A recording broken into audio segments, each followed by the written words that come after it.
presented by Rishabh Recording Studio, Samda Bazar, Saharsa। गरीब का मसीहा जिंदाबाद जिंदाबाद जिंदाबाद, गरीब का मसीहा जिंदाबाद जिंदाबाद जिंदाबाद। रिहा करो जी रिहा करो, पप्पू भैया को रिहा करो।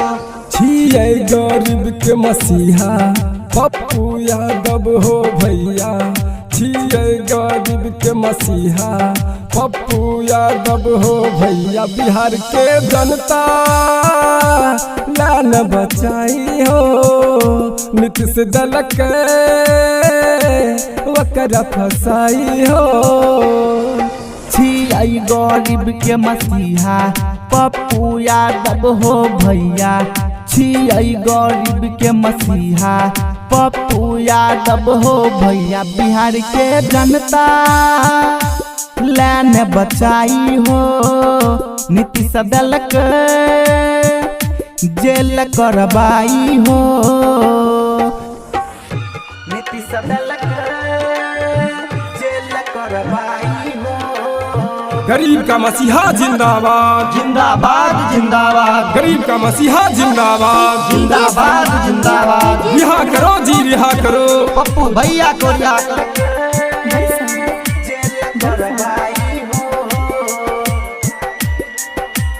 ऑक्सीजन के खातिर मारे हॉस्पिटल में गरीब हो, हॉस्पिटल में गरीब हो।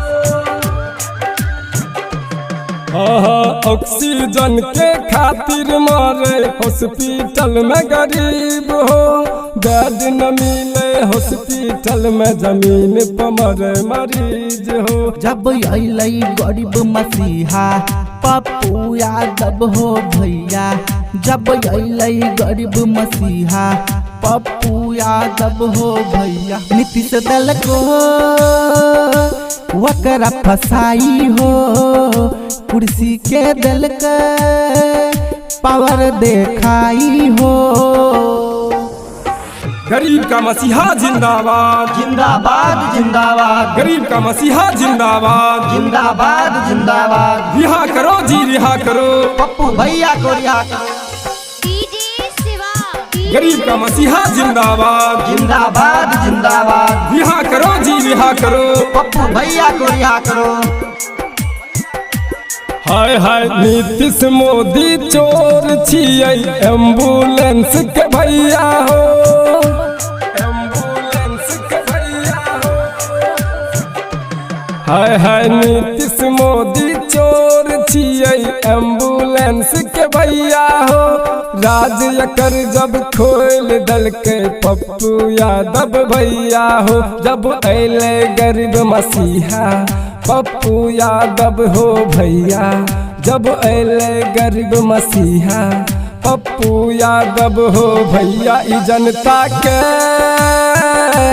लान बचाई हो, नीतीश दल के जेल घुसाई हो।